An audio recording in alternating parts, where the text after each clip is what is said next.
नवरात्रि चल रही है। मान लो कर्जा बहुत ज्यादा मात्रा में हो गया हो, पीक अच्छी नहीं आई हो, फसल अच्छी नहीं आई हो, बहुत टेंशन की जिंदगी अगर चल रही हो, बहुत चिंता ग्रसित कर रखी हो और ऐसा लग रहा है कि पैसे की आवक कहीं से नहीं है और टेंशन बढ़ता जा रहा है, तो ये नवरात्रि जब पूर्ण हो तो दशमी जब तिथि आए, 9 दिन पूरे होने के बाद जब दसवीं तिथि आए, दसवीं दशहरा, चैत्र का जो दशहरा, नवरात्रि पूर्ण होने के बाद में जो दशमी तिथि आए, समी के पत्ते 5 दुर्वा, 5 बेलपत्र, भगवान शंकर के मंदिर में 1 शमी का पत्ता, 1 दुर्वा, 1 बेलपत्र, भगवान शंकर से अपनी कामना करके, अपना गोत्र बोलकर शंकर भगवान के शिवलिंग पर समर्पित कर। फिर दूसरा पत्ता, दूसरा शमी पत्ता, दूसरी दुर्वा, फिर शिव जी पे समर्पित कर।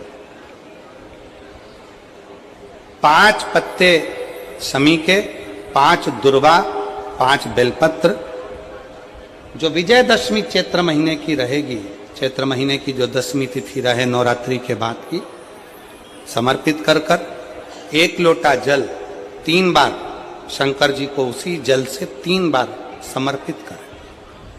अपनी कामना कर कर चढ़े हुए जल का भाग थोड़ा सा लेकर आए, घर के दरवाजे पर, व्यापार के स्थान पर उसका सिंचन करें और हृदय से बाबा से प्रार्थना करें, बाबा तेरे भरोसे हूं, बहुत चिंता है, बहुत टेंशन है, कर्जा बहुत है, दुख बहुत है, व्यापार चल नहीं रहा, तुझे संभाल। हमारा विश्वास कहता है 3 महीने के अंदर जहां भी कथा होगी वहां आपका खुद का पत्र आकर आप लिखकर भेजोगे कि मेरे बाबा ने मेरा हाथ पकड़ लिया, मेरे शिव ने साथ दिया।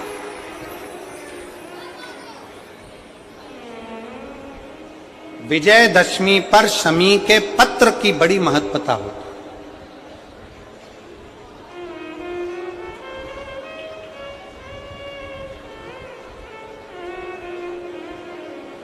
और नवरात्रि के बाद में जो विजयदशमी आती है, उस दशमी की बड़ी महत्वता होती है।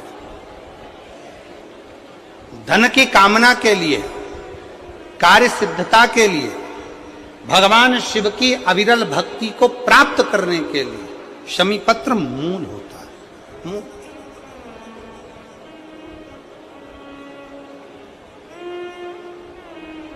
और हम तो बिल्कुल कहेंगे शहादा वालों से भी, और जितने आस्था चैनल पर कथा सुन रहे हैं, जितने टीवी पर कथा सुन रहे हैं, मोबाइल पर कथा सुन रहे हैं, कि कभी कभी 2 स्थान पर दीप लगाने में पीछे मत हटो। पहला, बेलपत्री के वृक्ष के नीचे। दूसरा, कहीं मौका लग जाए तो शमी के वृक्ष के नीचे भी कभी कभी अपनी कामना के लिए बाबा से प्रार्थना कर कर कि बहुत कर्जे में लदालूम हूं, बहुत तकलीफ चल रही है, तो बेलपत्री के वृक्ष के नीचे भी दिया लगाओ और शमी के पेड़ के नीचे भी दिया लगाओ। कभी कभी बाबा से प्रार्थना, फल मिलता। समय आया, ब्रह्मा जी को बड़ का पेड़ बना दिया, बट वृक्ष, ब्रह्मा जी के शीश को बट वृक्ष बना दिया, बट वृक्ष।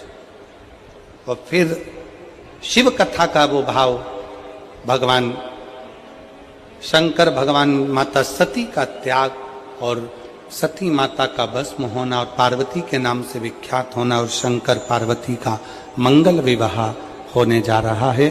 शंकर पार्वती जी पधार रहे हैं, जोरदार ताली बजाकर स्वागत, वंदन, अभिनंदन भगवान शिव और पार्वती जी का, जिनका मंगल विवाह यहाँ हो रहा है। पार्वती मैया, भगवान शंकर, गुरु विष्णु, गुरु शिव।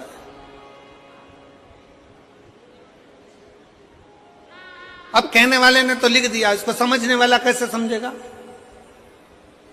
तो कहा 6 चीजें शिव महापुराण की कथा में पहुंचने पर गुरु के मुख से शंकर का गुणगान श्रवण करने पर 6 चीजें समाप्त हो जाती है। पहले नंबर पर शंका। जब गुरु कथा के माध्यम से हमारे भीतर की शंका को समाप्त करे तो समझ लो गुरु शंकर हो गया। गुरु शंकर। फिर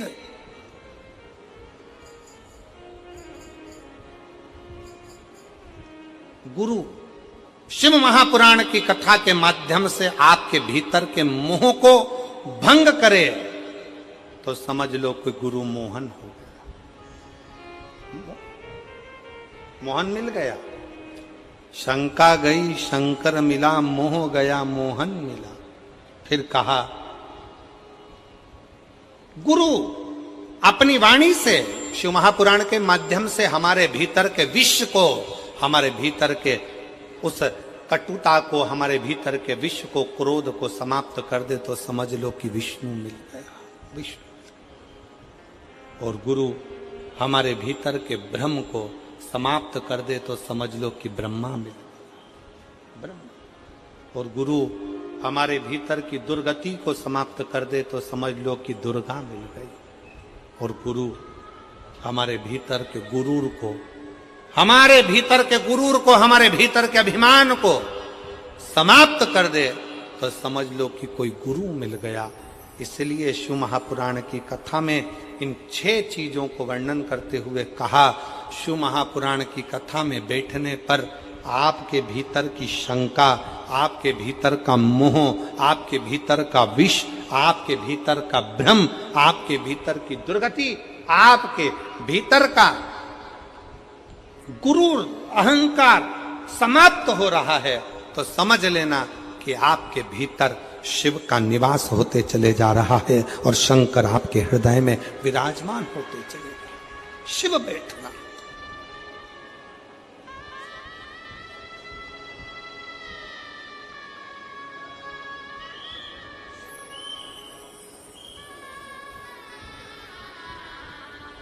एक अभिमत्ता आपके भीतर से चली जाए, अभिमान चला जाए, अहंकार चला जाए। आज कितनी खुशी की बात है, यहां पर जितनी मेरी जीजियां बैठी हैं, मैं सोफे वालों की तो बात नहीं कर रहा हूं, मैं तो यहां जो जमीन पर जो लोग बैठे हैं मैं इनकी बात कर रहा हूं। ये लोग जो जमीन पर बैठे हुए हैं ना, इनमें कई लोग बहुत करोड़पति भी होंगे, हीरे की चूड़ी पहनने वाले भी होंगे, पर आज खुशी का बात यह है कि आप शंकर के चरणों में जब अपने आनंद के साथ बैठकर कथा का रसतत्व ग्रहण कर रहे हो ना, तो ऐसा लग रहा है कि वास्तवता है कि शंकर को आपके जैसे भक्तों की जरूरत है, जिसके भीतर एकाग्र चित्तता, जिसके भीतर एक आनंदता बैठा है।